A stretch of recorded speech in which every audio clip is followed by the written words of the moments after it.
ಬೇಗೆಗೆ ಜನರು ಈಜುಕೊಳಗಳ ಮೊರೆ ಹೋದರೆ ಕೆಲವರು ಸ್ಥಳೀಯವಾಗಿ ಕಾಲ್ಕ್ವಾರಿಯಲ್ಲಿ ಈಜುವ ಸಾಹಸಕ್ಕೆ ಹೋಗುತ್ತಾರೆ.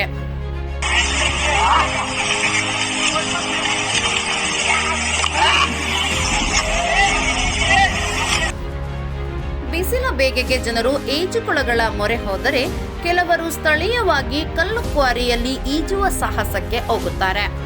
ಇನ್ನು ಈ ಕಲ್ಲು ಕ್ವಾರಿಗಳು ಅಪಾಯಕಾರಿ, ಜೀವಕ್ಕೆ ಕಂಟಕ ತರುವ ತಗ್ಗು ಪ್ರದೇಶಗಳಾಗಿವೆ. ಇಂತಹ ಸ್ಥಳಗಳಲ್ಲಿ ಈಜುವ ಸಾಹಸಕ್ಕೆ ಹೋಗುವ ಯುವಕರ ಹುಚ್ಚು ಮನಸ್ಥಿತಿಗೆ ಕಡಿವಾಣ ಇಲ್ಲವಾಗಿದೆ. ಈಜಾಡುವ ಸಮಯದಲ್ಲಿ ಸ್ವಲ್ಪ ಯಾಮಾರಿದರೆ ಪ್ರಾಣಕ್ಕೆ ಕುತ್ತು ತರುತ್ತವೆ. ಬಿಸಿಲಿನ ಧಗೆಗೆ ಬೇಸತ್ತ ಯುವಕರು ನೀರು ಸಿಕ್ಕರೆ ಸಾಕು ಈಜಾಡಿ ದೇಹ ತಂಪಾಗಿಸಿಕೊಳ್ಳಲು ಕೃಷಿ ಹೊಂಡ, ಕಲ್ಲು ಕ್ವಾರಿ ನೀರಿನಲ್ಲಿ ಈಜಲು ಮುಂದಾಗಿದ್ದಾರೆ. ಕಲ್ಲು ಕ್ವಾರೆಯಲ್ಲಿ ನೀರಿಗೆ ಹಾರಿದರೆ ಜೀವಕ್ಕೆ ಅಪಾಯ ಇದೆ ಎಂಬುದು ತಿಳಿಯದೆ ಅದೆಷ್ಟೋ ಜೀವಿಗಳು ಇಂತಹ ಕಲ್ಲು ಕ್ವಾರಿಯಲ್ಲಿ ಸಾವನ್ನಪ್ಪುತ್ತಿರುವ ಘಟನೆ ವರದಿಯಾಗಿದೆ. ಚಳ್ಳಕೆರೆ ತಾಲೂಕಿನ ಅಶೋಕ್ ಸಿದ್ದಾಪುರ ಗ್ರಾಮ ಪಂಚಾಯಿತಿ ವ್ಯಾಪ್ತಿಯ ಬೃಹತ್ ಕಲ್ಲಿನ ಕ್ವಾರಿಯಲ್ಲಿ ಯುವಕರು ಮೋಜು ಮಸ್ತಿ ಮಾಡಲು ಬರುತ್ತಿದ್ದು, ಸ್ವಲ್ಪ ಯಾಮಾರಿದರೆ ಪ್ರಾಣಕ್ಕೆ ಕುತ್ತು ಬರುತ್ತೆ.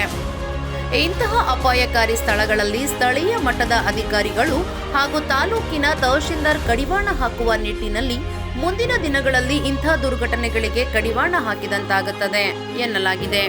ಮತ್ತಷ್ಟು ಸುದ್ದಿಗಳಿಗಾಗಿ ಸಿಟಿ ಚಾನೆಲ್ ಚಳ್ಳಕೆರೆ ಸಬ್ಸ್ಕ್ರೈಬ್ ಮಾಡಿ. ನಮ್ಮ ಚಳ್ಳಕೆರೆ ಟಿವಿಯನ್ನು ಪ್ರತಿದಿನ ಸಂಜೆ 8 ಗಂಟೆಗೆ ವೀಕ್ಷಿಸಿ.